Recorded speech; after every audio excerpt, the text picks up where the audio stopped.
Mapagpalang araw po sa inyo lahat. Welcome muli sa ating social media Pusolate na Salmud Salita. Ngayon po ay araw ng Huwebes, April 3, 2025. Ang ating Ebanghelyo ay mula sa Ebanghelyo ni San Juan, chapter 5, verses 31 to 47. Gaano nga ba kahalaga para sa inyo mga kapatid ang patutuo ng inyong kapwa?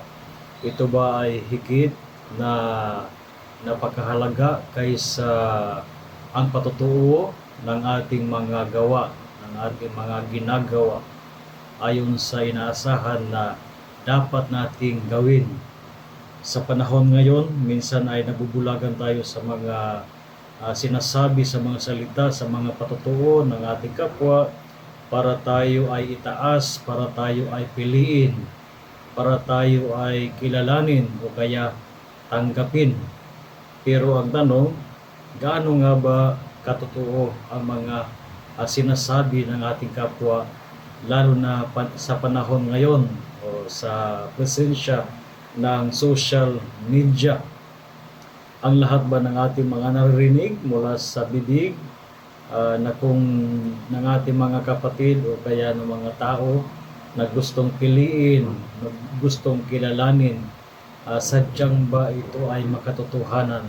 Ito ba ay nagmumula talaga sa puso o sa dapat na tanggapin na katotohanan o kaya nagmumula sa impluwensya ng kabutihan bilang isang tao o kaya naghahangad lamang ng pansariling kapurihan?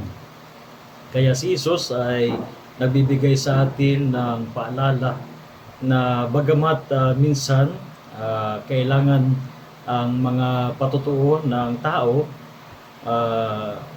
katulad ng kanyang pagkilala kay Juan Bautista, at patutuo ni Juan Bautista patungkol sa kanya. Subalit sinasabi ni Jesus na ang higit na nagbibigay ng patutuo na siya ang sugo ng Diyos ay walang iba kundi ang kanyang mga gawa. Sapagkat ang kanyang mga gawa ay ang mga pinagagawa ng kanyang Ama. Walang ginagawa si Jesus at sinasabi na para lamang sa kanyang sarili, kundi ang lahat ay nagmumula sa kanyang Ama. Kaya sana sa buhay natin, sa ating paghahanap ng mga tao na gusto nating paniwalaan, sana ay huwag tayo magpabulag lamang sa mga sabi-sabi mula sa salita o kahit sino man. At sana ay magkaroon tayo ng discernment, kilalanin natin kung talaga ito ay nagmumula sa Panginoon o kaya nagmumula sa kaibuturan ng puso ng isang tao, sapagkat talaga ang patutuo ay nagmumula sa katotohanan. Ito ay maghahatid sa atin ng tunay na kaunlaran sa buhay natin o kaya sa ating lipunan.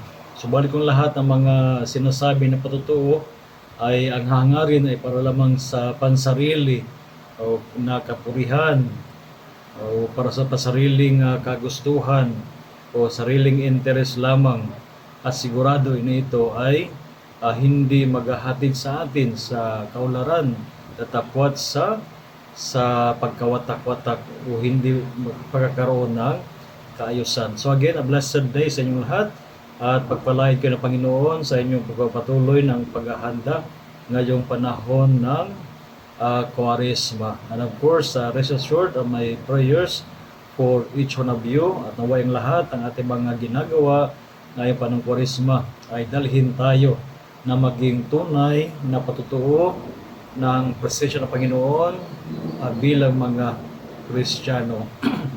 And of course, I invite you to be part of the social media Pusolate sa pamamagitan ng inyong pag-share ng ating mga Salmud Salita videos sa inyong mga kaibigan sa larangan ng social media.